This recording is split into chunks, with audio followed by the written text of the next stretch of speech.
Yeah, it's okay. Start.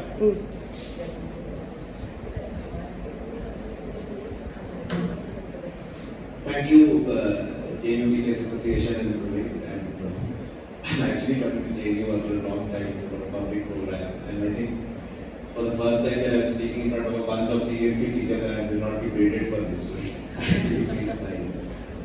I know I'm on the faculty, but I'm assuming that some of the students who are come, a lot of them are not actually economics students. I met a couple of them who are not. So we will try and keep this conversation not just about economics. Because I think what Professor Abhijit Sen truly was, he was actually a public intellectual par excellence. And he was one of those rare public intellectuals in India who actually, took the thankless job of engaging with the world of policy also. And this is a far more thankless job today than it was in Professor Abhijit Sen's time perhaps. But I think this is also, and I see this, I say this as somebody from inside JNU, that this is an effort which is perhaps not appreciated enough in JNU, because JNU has always had an anti-establishment nature, and there's nothing wrong with it. The contribution of an intellectual like Professor Abhijit Sen to the world of policy in India and to the lives of working class poor people, I think, and that is what we really need to appreciate if we are to appreciate him as an intellectual. I will not take a lot of time, and I think I'll first start with Yamini, because Himanshu's association with Abhijit Sen and a lot of people in JNU know. But I was speaking to Yamini yesterday, and you first had an interaction with Abhijit Sen when you were working at the World Bank. And this is like the far right side, if you see it from JNU. What was it like? What was your impression of him? So, all of you are probably more than familiar with the twinkle in his eye that he always has, and the patience with which he listened to you, and then devastatingly, with evidence, with the twinkle in his eye, present his point of view that completely trashes every single thing that you have said.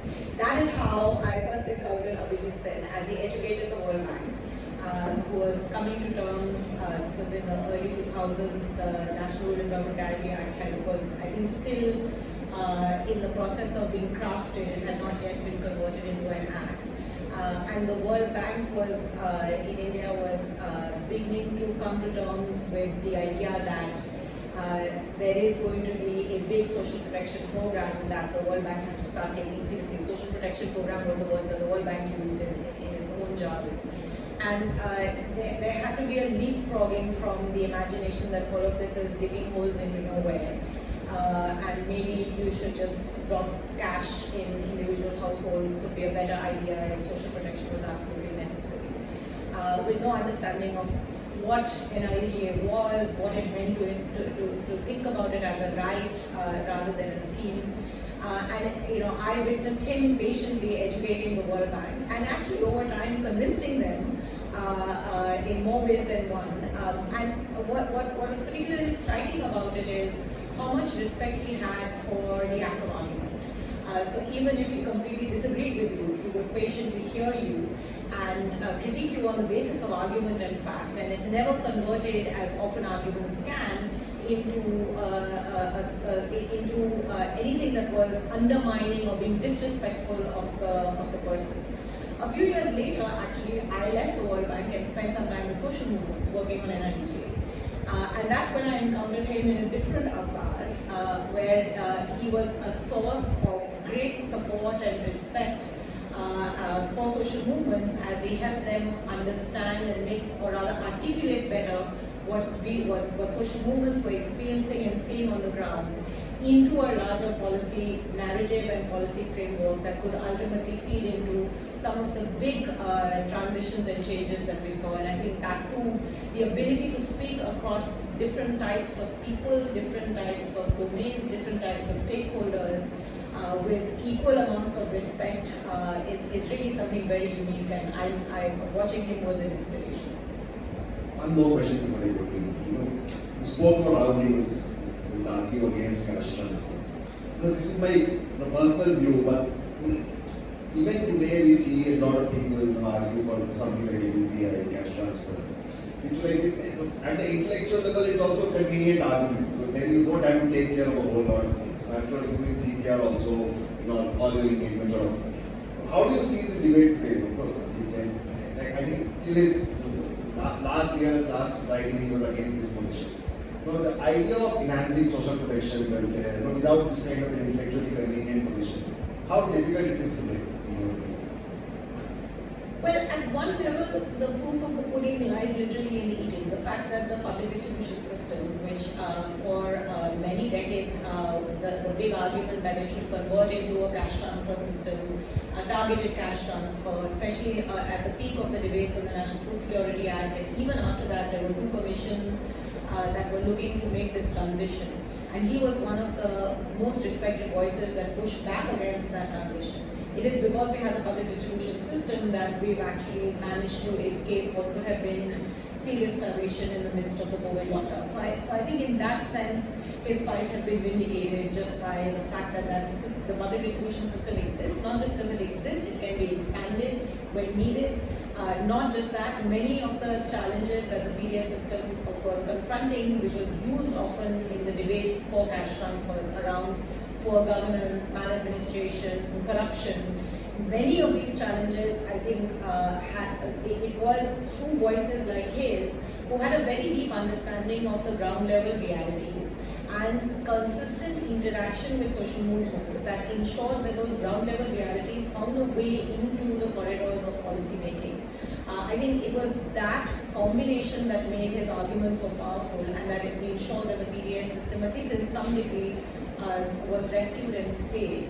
On the other hand, I think we are now in a world where, at least if we look at the social protection architecture, social safety and architecture that India has, at one level, both the public distribution system and NRHA, which he fought for, stand vindicated because they are the only two pillars on which the bulk of India relies, and it works. At the same time, the direct benefit transfer architecture has sort of built up now across the country, and this mechanism of cash transfers which has become so easy with technology, but also politically extremely salient, because it is the prime in a very centralized political architecture where the leadership plays a central role both at the national level as well as in state politics. DBTs are a very effective political mechanism by which direct connection can be established between the voters and the political leader. I've written a lot about this. Yes, the articulation of the benefit of the citizen as a beneficiary, as a labharti, who will receive whatever the government chooses, the leader, the patron will choose to give you, is now become so deeply embedded in the nature of our electoral politics. That in some ways, the transition that, or the articulation of the citizen, a rights-bearing citizen who had rights in the form of a right to work, a right to food, is almost a losing battle, even though we are confronted with the reality of if these two rights did not exist, then the last 2 years would have been much harder than they were. So it's politics now politics and technology coming together to create an environment in which cash transfers of this nature, which convert the citizen into a beneficiary, are now very prevalent, and I think they're here to stay. Himanshu, to come back from policy to the department, and students would relate to me. When you were an MA or a coursework student, and you were also a political activist in JNU, right? People have their own notions in JNU, within the department also. What made you decide that you should have Abhijit Sen as a supervisor? Because a lot of the good work, like Rohit said, you actually did much later after you had him as a supervisor. But because you eventually did not do anything, it's like your PhD was not theoretically on agriculture. What made you take that decision? I think, and I mentioned it earlier also, for our batch, which is a rare batch in CSU, because it rarely happens that batch is not, where the hero is not Kumar Patnaik or Utsav Patnaik. We had this fortunate or unfortunate batch simply because both Kumar and Utsav decided to take a sabbatical, and they were not in the country, and therefore we had Abhijit Sen as the staff. So for us, actually, we didn't have any courses with both of them. And Abhijit Sen obviously was a guy who was flamboyant, not just because of the way he was teaching, but also because of his mannerisms and all the And of the three, two at least were where we both were very much close to each other. Somebody who did not have a problem with both my interest of data and the other obviously our brands were different. And so he was somebody who came as a person whom I found to be very much in tune with what I was doing.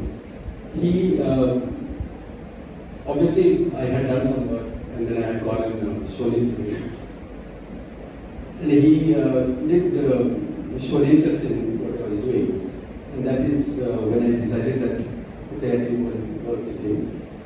And that's how it started. I mean, initially I was not very sure. I mean, I was somebody who was advised by my previous seniors, almost all of them, that you're making a mistake of your life. Don't ever do it. Don't go and do a PhD with him. And his track record by then was that he had PhD students, but none had submitted by then. You were actually first people. No, there were two others who submitted after I took him as a PhD, but two others were there as the PhD students. And he had very few, total number of PhD that he submitted, students who submitted under him was I think the least among the faculty members who were there. I think one is sitting there other than me, who is there. Total I think 7 were the total number of people who submitted PhD with him, 7 or 8 is the maximum, the total. I think, but he was somebody who was very difficult to work with, but also because he was very challenging. He was not somebody who would take you. Students would get assigned, but you have to really impress him to be able to. He should basically develop a liking for you to be able to work with him, and you have to prove yourself. And that is something which is a test which I passed. And then after that, it was just easy affair. We never were teacher and student in that sense. We became friends soon after, and we were. I did almost all of my MPhil and PhD at his home. He was not there in the center, and I went almost every alternate day to work with him in his room, the room that he had, the study room, and it became like a very close relationship that persisted for 25 years. Correct me if I'm wrong, but I think Professor Abhijit Sen in his generation was also one of the first Indian economists to start engaging with unit level data, because the wherewithal, computers and statistical software only came a few years before you started your PhD work. And that, I think, in a way also made it very different from his generation of economists, because earlier the economists had to either rely on field studies or secondary data with the NSS reports of economy. You are yourself a very successful example of that. But how important do you think? And I think it's relevant here because we've actually come in an age where there is no unit level data to work on today. And the last unit level data to work on we have is probably about a decade ago. How important do you think Professor Abhijit Sen's contribution there is, and how difficult it is to sort of live up to his legacy now, given the situation there? To be very honest, he did not work on unit level data. He himself would not do that. And he was somebody who was a very accomplished person and somebody who knew data inside out. And most of his intuitions, most of his ideas were basically from an understanding of how the data is created, and how the concepts, the definitions, these issues, where he spent quite a bit of time. And a lot of this was even when he did not have access to the data. Other people had access to the data. For example, Angus Deaton had data in early 90s when nobody else here had. Yeah, Indian economists didn't have that. Some Indian economists by the way had. So they had that access to it, but he didn't have access to that. But that did not deter him from pointing out the mistakes, pointing out the problems which are there in the unit level data. In fact, the paper that he wrote in 2000 after the 55th round of data, that came not because he started the unit level data. He knew the problem that was there because of the contamination that was there, and he did it. That paper came out without looking at the unit level data. But that is not because he did not know how to work with it. He knew. He was somebody who was very careful about it. But for him, the data part was not just numbers. And for them, it was a story. It was basically visualized data, which was very difficult for many people to do that. And when I was doing my MPhil, and I would really do the data crunching, do everything, and then create my tables and go to him in the morning, the 9 o'clock he had to go to the CSC for his, because he was the chairperson of CSC then. And within 10 minutes you could figure out there was something wrong with that. That is not because he could basically read the data or the trends in a completely different way. And that is something which was unique to him. In that sense, he was a gifted person. And that's something which I must say that. So I think he worked on the data in a sense later, but it was not just the availability of military data. He would have actually contributed much more to it even without it. But I think his contribution in that sense to developing the consumption surveys, pointing out the ways in that sense, or for example, the poverty line estimation, for example, the Durga community estimates that came out, he had a big role to play, not just in terms of the calculations, but also in terms of conceptual. Although that was a break from the earlier practice of using the calories as an anchor. And so he was the one who was also behind those arguments.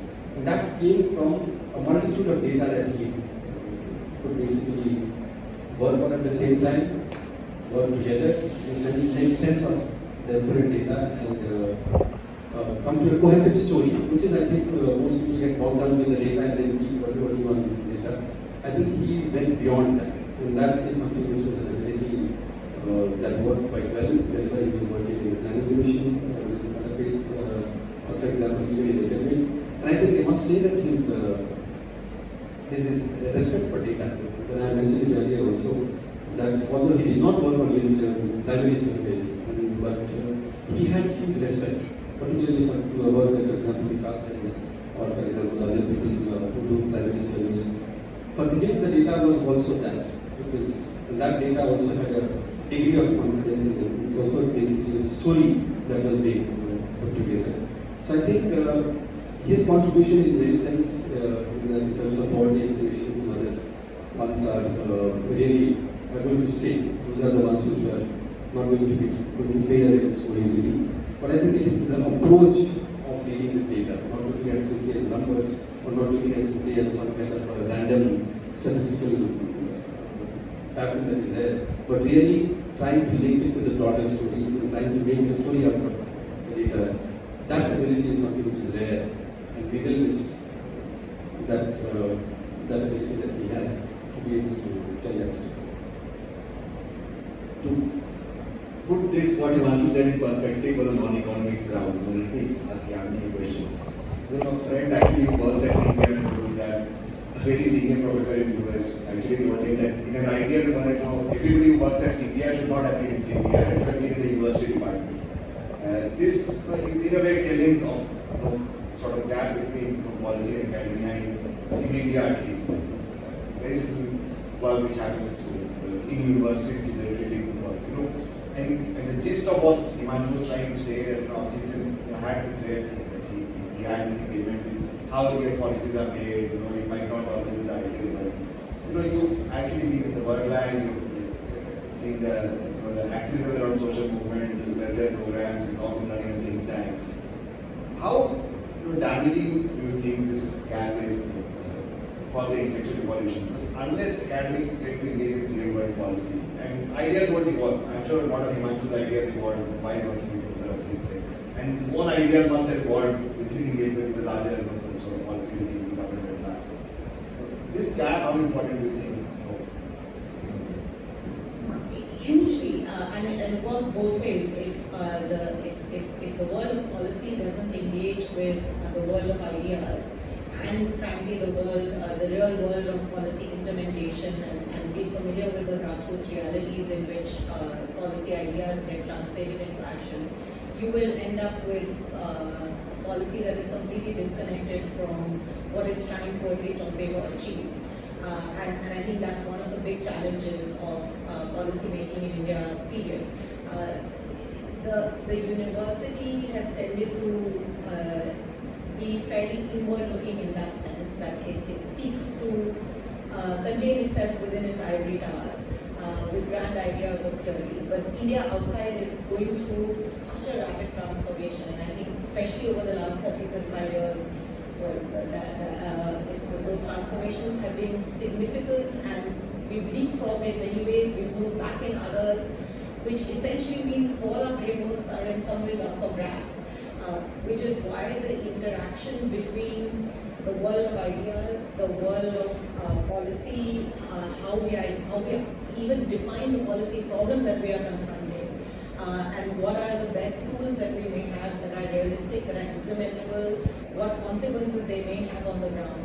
That collection of understanding is missing at both ends of the spectrum, which undermines the ability to ask the right question. I think one of the big challenges that we confront in this sort of interstices of research and policy is what are the contexts in which we are framing questions. Because academia is pushing you to ask questions that may not necessarily have real world relevance of the today. The policy world is saying, I want to know how I can solve a problem that confronted me yesterday and I want to solve it tomorrow, and I'm not interested in waiting for 10 years for your grand theories. What are the best ways in which that we can frame the questions in ways that are relevant, but ensure that those questions are answered with a deep degree of rigor? Because it is that rigor that will eventually ensure that the implementation happens effectively and in ways that genuinely are inclusive and change people's lives. I think the other missing element, both in academia and in policy, is a complete lack of connect in a real world sense with the grassroots realities. And that's where the social movements are such an important contributor to understanding the nature of conflict, the nature of local politics, and how these collectively come together to shape everyday realities that policy is supposed to intervene in. Is that complete disconnect at both levels, and particularly I see it in policy, that results in us asking the wrong questions and devising frameworks to solve problems that are simply disconnected from anything that you see on the ground, and then you get surprised when there's mobilization against it. I think the farm laws are a really important example just of that. We know very little about the everyday operations of agriculture markets, and I think that's where what Professor Abhijit Sen's career symbolizes, his deep understanding of agricultural economics. The fact that most people in policy making today probably don't know what a farm looks like in the real world, certainly are not gone to a mandi and know what it's like to bargain for your tomatoes and onions, result in a kind of imagination of policy that is very disconnected from the complexity of the political economy in which it unfolds. So the coming together of the university, of the world of policy, of social movements, of the real world of implementation is, I think, a really, really important space. It's a space that was actually rarely nurtured in, I think, in Indian policy making. The fact that so many of us who come back into the world of policy actually get educated outside of India and then come back, that we, that we at least had opportunities to cut our teeth on the ground, but increasingly now the consultant has taken over the world of policy implementation. So, wherever you go, you will find BCG, KPMG, PwC sitting both in government offices, often also in local district administrations, who are, sort of implementing policy. Is leading, I think, a very deep depoliticization of policy at the ground, and that's for a country where so much change has happened, where so much is still up for grabs, and we need new ways of trying to solve old problems and deal with new problems. The depoliticization of our policy and the lack of connect between all three stakeholders is something that is that we should worry about, and we need more spaces to nurture them. That there the responsibility rests with the university, with public policy institutions like ours, but also we need a democratic environment in which a little bit of research will not make everybody very nervous. So I'll stop there. Slightly wicked question, both of you. Universities and some of the best universities in the world have also sort of developed a work around something like RCTs, randomized control trials, and they are like completely mainstreaming these Nobel Prizes being given. People have been saying this as an alternative to the problem we've been discussing. Himanshu and Abhijit. What is your take on RCTs? Because they claim to be able to solve this problem. I don't think the RCTs. They might claim it. So that is their privilege. That's their. They have right to do that. But I don't think anybody in policy seriously agrees that they have been able to really make contribution in that sense. Some of the questions obviously will be very trivial in a sense to start with. But also the methodology in that sense is not something which is very. But I don't think the question again is about RCT as such. The real problem with the RCTs is that it basically undermines the very basic question that one should be asking. By breaking it down into small, very, very small questions, or for example, whether a mosquito net takes care of the problem of malaria or not, it basically is taking away the bigger question of what should be actually in the policy of public health be. Because you can't do RCT on almost everything. So you basically reducing the entire question to something which is actually the policymakers would be very happy to present. Or for example, if you want to improve education, put a camera in a classroom, or for example something else. Now there are more fundamental questions. Those fundamental questions are sidetracked, and you come to a question where you have some kind of a magic that is happening. Now that is where I think the real problem with the RCTs always has been to reduce the entire question of poverty or the structural problems that are there in the economy, or the political economic questions. Those questions are basically left to be decided by something else. And they basically say that, look, this is something which is where I have solutions, where which is like you give a particular nutrition problem is solved by giving some kind of a plumpy nut or something, some other kind of a magic formula, and then basically is taken care of. But I think methods and all those are obviously problematic, and people can talk about their ethical issues, their questions on all these issues. But it is the real political questions. That is the question that I think where RCTs have come back as a really damaging the whole tradition of academia or social sciences asking questions which are not questions which can be reduced to one single intervention, one single tablet, one single magic potion that can be given to the population.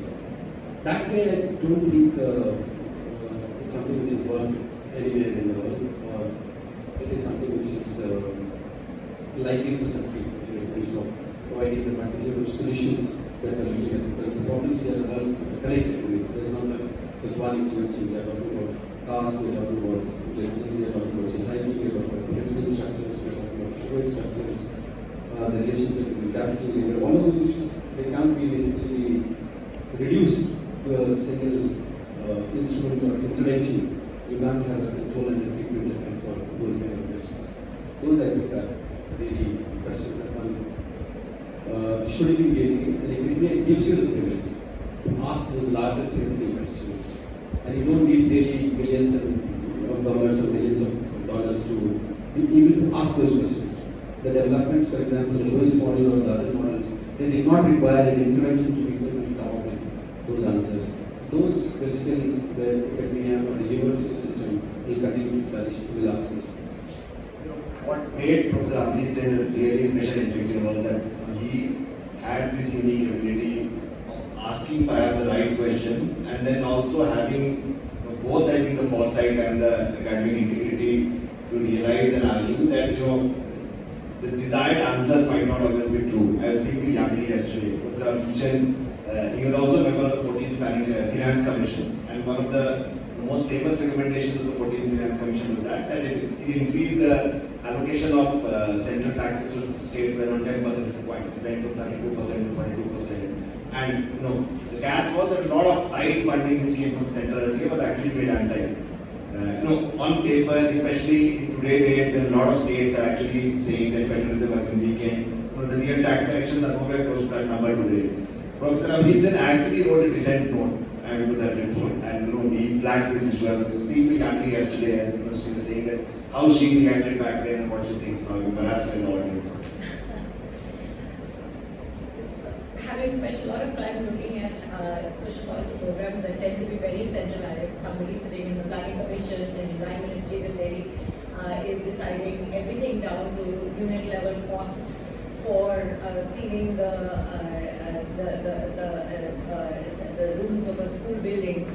I have had a visceral reaction to the tight funding that comes from Government of India to states and local governments. And I also spent a lot of time thinking about questions of decentralization and local governance and seeing how easily our centralized fiscal architecture can undermine any kind of attempt to ensure that local needs and priorities are visible in local government decision making by tying them to how they should spend money. And you see absurd things on the ground, like, we were serving schools in rural Bihar, and there were schools that actually didn't have school buildings at the time. They were waiting for money for the school building. But someone in Government of India came up with the bright idea that all schools should use their school development funds, which were coming from Government of India into the school bank accounts, to buy fire safety extinguishers, which is a very sensible thing to do if you're if you're in a small building and there's the building meal is being cooked and there's chances of a fire. In fact, that's what had happened, which is why the urgency for fire safety equipment. But when there's no school building, it seems absurd to be told to buy a school fire safety equipment and then produce a utilization certificate to show that you've actually done it, so the auditors are happy. So it's these ground realities that had converted me into an ardent advocate for fiscal decentralization and for greater devolution of taxes to states. So when the 14th Finance Commission came up with this recommendation, actually before the recommendation had become public, Professor Sen and I happened to be on the same flight for a conference we were going to together in Calcutta. And we were driving to the conference venue together, and in Calcutta traffic, we had a rather long time to chat with each other, and by some luck we reached before the conference finished. I was asking him, I was telling him how absolutely thrilled I was that the 14th Finance Commission has this great recommendation for greater devolution to states. And he heard me out and let me say my piece as he always does. And then slowly and surely he presented his argument, which was all there in the dissent note that we read only a month later when it was made public, as to why treating all states with the same brush doesn't work, and the consequences of undermining some schemes like the Backward Rural Regions Grant Fund, which was the first thing to be cut by the centre, can actually undermine the larger project of devolution. As in, there is no one-size-fits-all for devolution in a very diverse country. Some states are better prepared to be able to absorb and better utilize resources that they have access to. Others need more of a transition pathway, especially when state capacity is as atrophied as it is in some parts of India. And so we need to think carefully and sensibly about these transitions. I was impatient and had no time for this argument, and celebrated the actual implementation of the 14th Finance Commission. But over the years, and especially soon after that, the Planning Commission itself was dissolved and the Niti Aayog was brought into play. What I witnessed has been the complete institutional vacuum that has been created by the absence of the national government playing a role both in equalizing and supporting states whose development pathways are at a very different place to other ones. So, what happens to those states? How do they get nurtured? How do we ensure that backward regions get the extra fiscal support that they need? And who takes control of that function? In fact, what he realized, which I had not understood, is in institutional vacuums, ministries of finance or finance departments just take over. And finance departments, by definition, have to be concerned about fiscal deficit and savings. And whenever money doesn't get spent and it comes back into treasury, it's a huge achievement. So they are doing everything they can not to give monies to these line departments who have to spend. And it was the job of the Planning Commission equivalent to fight for issues of development. So I think he had foresight into the challenges that we confront today, which come from the fact that he had a deep understanding of ground reality, which he brought into policy. Although I still believe devolution is better than centrally sponsored schemes. None of us have seen the dissent notes, Abhijit note of the PhD thesis or your subsequent work. Did you really have serious disagreements with it? We used to disagree quite a bit. Even when we are writing papers, for example, the paper that we wrote on before an FSA came in, why not a universal food security? That is a paper on which we fought quite a bit, because he was proposing, which is there in the paper, Targeted. the target not the targeted, but also, for example, he was not in favor of the one equality thing. And he was quite clear on that is something which is really, and he told me that, because you see, this is the government tendency is that once it becomes, the only way you can, the direction it can go is go down. And this is what was happening. By then, Tamil Nadu was giving free. That is something which he was not in favor. And I understood the argument in that sense. But I was also saying that at this point of time, when we are talking about an NFSA, it has to be a very simple number. And it is something which is where we build a popular support for that movement. So we had a huge disagreement. And we finally came to some kind of an understanding of what exactly we do in the paper. Also, for example, the universalization thing, which is where a quasi-universalization approach is what we proposed in that paper. I have all along been arguing about universalization, and I was quite uncomfortable with putting that quasi-universalization proposal in the paper, because it was going in our name with something which was written there. And I did got quite a number of feedbacks from the Right to Food campaign and other people of saying that you come and say something else that we are speaking to us, and then when you finally write, then something goes wrong there. So and in a sense, we had disagreements on several other things also. But yes, he was somebody who was very open and would encourage, and he wouldn't, in a sense, try and impose. That was something which was very obvious to even the civil society people who would have a discussion with him. He would make his point very forcefully, with evidence, with arguments, but he would not impose. He was not somebody who was basically, or something who was not willing to listen to your view. So he would, but yes, he would not. We had lots of these disagreements on even on PhD, but that was a disagreement on when to submit, not exactly what to do, because my worry was that I didn't want to be the student who wrote paper but never submitted to PhD, which looked like a reality by that time, because when I was submitting it, the 2004-5 survey was already in the field. And remember, the 99-2000 NSS round was a controversial round. So our paper was already, we had 2 papers out in that. And then the 2004-5, and somehow he said that now the survey is going on, we'll have that also in our PhD. And that is, fortunately, I was saved by the joint team who said that nothing will get rid of it first, and then we'll see what we do. I have a couple of more questions. A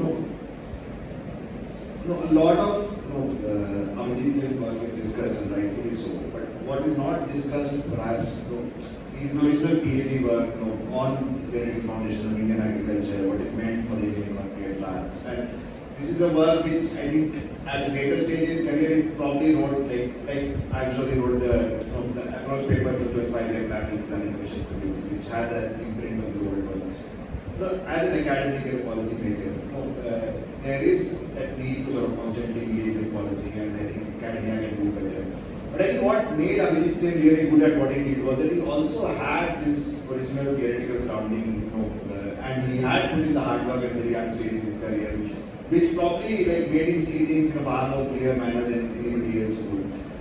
Do you think that tradition, I mean, it has weakened, but how can we revive that tradition? How important is that tradition? That you first have a solid theoretical grounding, and then you sort of get to the world of policy and the so both of you would like to.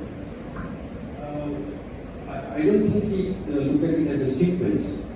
In a sense, one of the things that he told presented one of our friends when he came to this question to him, and I was there when he was asking these questions, that what is more important, theory or data in a sense. And he said that a theory without real value, or in a sense, without data, is not something which has any meaning. It should be in a position to talk to the reality, talk to the data in that sense. So they are not so different in a sense. And in many ways, even data can actually be. So theory is not static, it's something which evolves, and it is something which always has to constantly evolve. And I think what he was doing in his PhD was something which was picking up a question which was very popular at that point of time, which is post-Green Revolution in that sense. And the smartness in that sense, which I important which I used to have a discussion on is what he used to teach that in our agriculture course as well, was his ability to steer away from the kind of categories that were dominant at that point of time, and to make a point which is basically coming out from, and he was basically, PhD had a large empirical part which is coming from the analysis of the plot level data, which came from the farm management studies. So we looked at very closely those ones. And that basically gave him the strength to argue. So it's very beautifully argued PhD in that sense. But I don't think it was where he privileged one over the other. For him, both were complementing each other, and in a sense, he believed that even in the later stage, that when he was in the policy making role, which is for a long period of time, at that time also, I think his understanding of what exactly should be done came from both a very, very solid understanding of the ground reality, backed by evidence, a more robust kind of evidence, but also a theoretical understanding which not only took into account the mathematical part of it, but a historical evaluation of the theory over a period of time. And he was able to do that. He was somebody who was very, very capable of managing that quite well. And I'll give you only one instance of it, which was the first UPA, when they were trying to have this planning commission document, the approach to the plan. And Kirit Parekh was somebody who has been a guru of planning for somebody who's been part of the planning for a long period of time.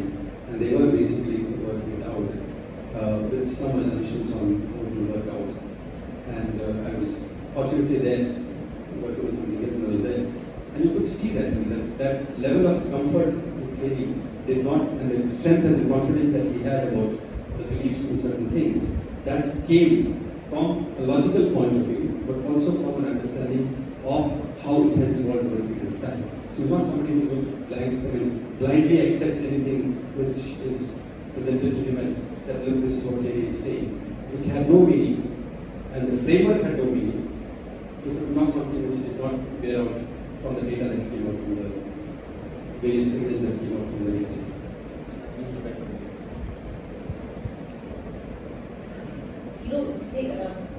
One of the things that I hear very often when young people come to CDR and they want to engage in public policy is that we want to write an opinion piece. And if you get one, if you have in our CV that we published an op-ed, then that will sort of set us up for the next thing. And that in many ways sort of describes the big vacuum that we are confronting currently in terms of the kinds of imaginations and understandings that people have of what it takes to actually actively engage in policy. It lacks, at a very profound level, theoretical frameworks. Many of those are today up for grabs and need reimagination, which would only come from a theoretical grounding and actually a disciplinary grounding. And on the other, it lacks patience or interest in observing ground realities and finding a way to marry the two. So I think in many ways it really epitomizes just what it takes to be a public policy professional, to have the ability to do both. There is no sequence to it, but both are equally critical and relevant. And it matters a lot because in higher education today, there is now a proliferation of public policy courses. These are positioned as interdisciplinary courses. And because social sciences themselves are under strain in how they are being taught in India, a large number of students that come into these public policy courses tend to be engineers or have STEM background, and now are being taught some version of real world policy. I've been to many of these most of these are private schools, they're not cheap. Students are paying a large amount of money to get these public policy degrees. I'm not quite sure what market there is, but what strikes me again and again and again is how little the pedagogy that is being developed for these public policy schools anchors itself in theory, or actually anchors itself in a disciplinary, core discipline, and how little it actually engages with the real world outside of the classroom in terms of empirical realities. So, there is a huge paucity of serious thinking about what it means to be a public policy professional. There's obviously a market for it, otherwise you wouldn't have these schools coming up everywhere. So both students want it, There seem to be lots of people willing to put money behind it to set up these schools. But how to think about these and people like Abhijit Sen, careers like his, work that he has done, I only wish he had written more because that actually would have created a whole body of work that could be taught. But nonetheless, I think we need to go back to understand their life histories, understand their contributions even in terms of policy documents, the histories of the evolution of policy. Which are a huge vacuum. We, in some of our work at CPR, we were tracing the evolution of elementary education policy in India. And there have been a history of documents from the 1950s onwards, the Buhari Commission onwards. But no one has actually, those documents lie in some dusty library somewhere. A new committee gets set up. It starts from scratch as if there was no history to what they are doing. They appear to be the first ones to recognize the crisis that confronts us when it comes to education. But without any history and without any understanding of how these ideas have evolved. So there is this huge gap. And so in many ways, Abhijit Sen's policy contribution should be something that should in fact become textbook, that is taught in our public policy schools, so that we actually create a cohort of public policy professionals who have anchors in discipline, who have anchors in ground realities, who think of op-eds as a sideshow that happens occasionally when Roshan calls you to say a deadline is coming, or his colleagues rather, and not as the way in which you influence change. Meaningful long-term change comes from a deep understanding of ground realities. And in India today, I really do think everything that we had imagined as pathways for development are currently up for grabs, and we need some new, fresh, different kind of thinking. We keep using words, phrases like factor market reforms. We really think about land labor, but we don't really know how to even begin to think about it. It's a huge opportunity and a great future if we can actually build the context in which we can think about this things. We're almost at the end of this conversation. Professor Abhijit Sen was one among the many founding faculty members at CESP. And I think he was among the last who actually quit an academic career in the West. He was teaching in the UK to come and join, and center was set up in 73. Professor Sen joined in the early 80s. But that generation of teachers actually left very flourishing careers and better lifestyles and want to come and set up a heterodox economics department. And generations of students, myself, a lot of people in this room included, have actually benefited from that. And at CSP, we've always had this real pride that here's the department where you can actually get a better worldview as far as economics is concerned, and you don't necessarily need to go to study to another department, especially abroad, without undermining the good work which happens there. Himanshu shared this anecdote with me, that twice Abhijit Sen actually prevented Himanshu from quitting CSP, once for the World Bank and once for London, and you share that anecdote and we end the conversation here. Actually, it wasn't prevented in that sense, but that was because of my own, I just mentioned it quite clearly that I was in politics and I had gone deep into it. Very deep into it, in a sense, with all the number of cases against me and being at Bihari. I didn't see any future in that sense. And the only way I thought was to get out of jail to survive in that sense. And so that's when I had an offer from LSE, but it was in development studies department. And I went to him and I told him that I've been offered to the Development Studies Institute, and I would like to go in that sense. And he obviously didn't prevent me, but he strongly discouraged me. Also saying that don't need economics for anything. Having done that degree, he was right. And he was obviously not very encouraging in that sense. And that time I didn't feel bad, but in hindsight, I think, even I think for what I was simply trying to get out of JU because the politics was becoming too much too, in that sense, in the number of police case in the movement.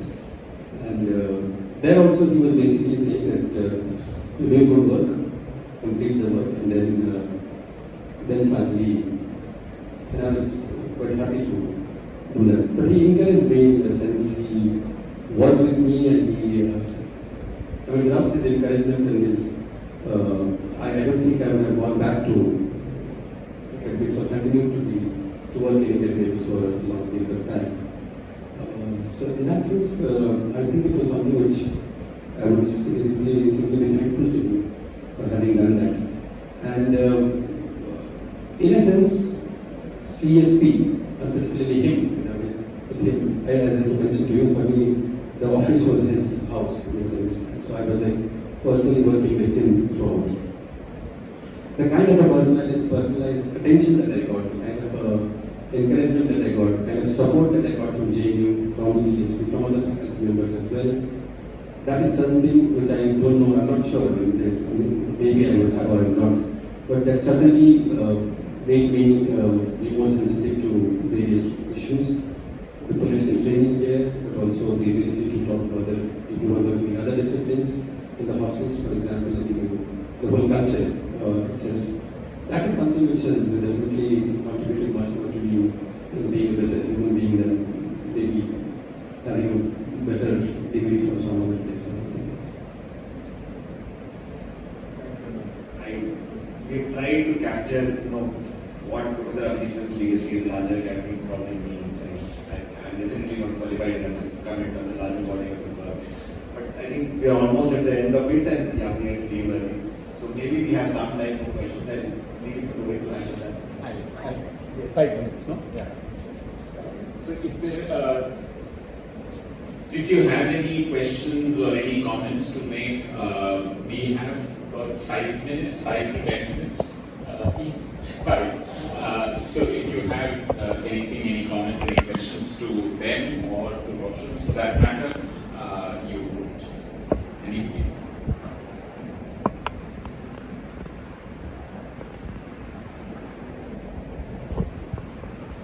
Amit, would you like to say something about processing? Yes.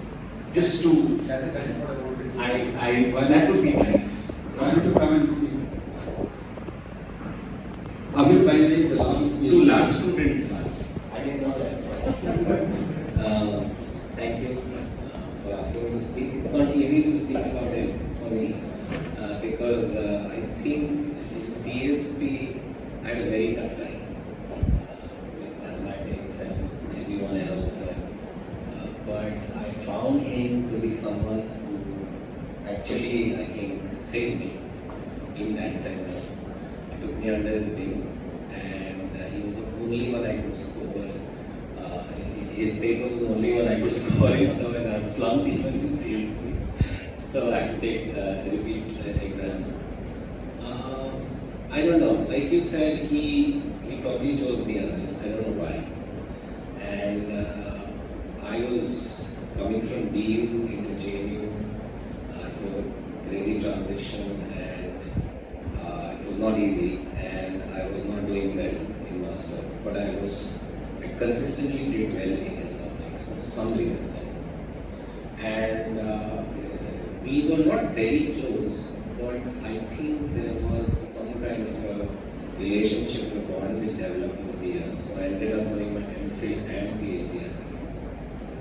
And I completely owe my ability to understand data to him. So like Himanshu said, I would go to him with a bundle of printed tables, like just crazy printing of tables out of unit level data, because it was available and you could just do cross tabs or SPSS and just create all kinds of cross tabs, and he would just flip through them, and he had this uncanny ability to circle out figures and cross tabs, and then I would have to go home and check them all over again, and miraculously find out that there was a problem there. It was crazy how he picked that up.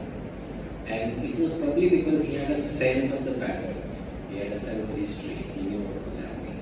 So something which stood out that this cross tab doesn't make sense. Okay, this community has so much land, must be there, something like that. So So basically, I owe my entire career to him in a sense, and I did not get much time to spend with him after I finished my PhD. But he was also tracking my progress and would time and again try and find out what I was doing and try and help me, etc. So I mean, he was an amazing person, and I don't think you get those kinds of people anymore.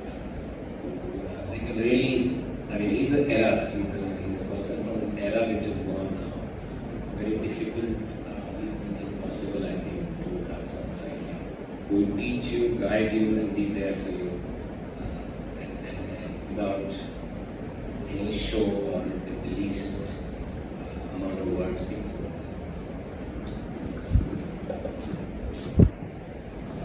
I think we are coming to the end of the program. There is tea and samosa, which Shambhuda, as usual, again the JST, he was asked to do it slightly early. वो 10 minute अभी लगेगा, 5 minute लगेगा. So we can wait for that. But thank you Roshan, thank you Yamini and Himanshu for coming to JNU and for this very interesting side of Professor Abhijit Sen.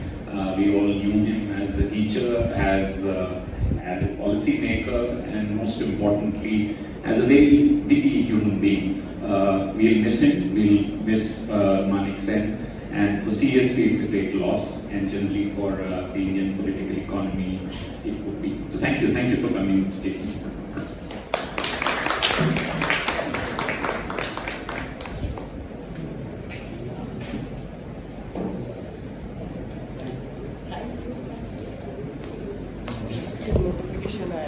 नहीं notification तो इस time नहीं blur कर दिया अच्छा लो So I hope just see